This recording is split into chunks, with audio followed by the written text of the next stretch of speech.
Hi, this is Incanti from DataMind Audio, and we have just released a major update for our Sound Ideas model collection for the Combobulator. Never before have you been able to synthesize these kinds of sounds without using samples.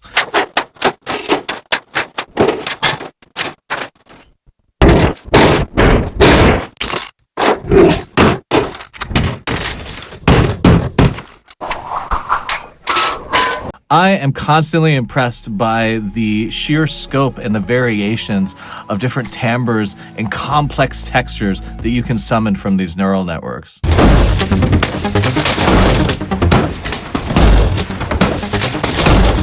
I love using this for experimental music. If you want to give your music like a wood flavor or kind of industrial sound,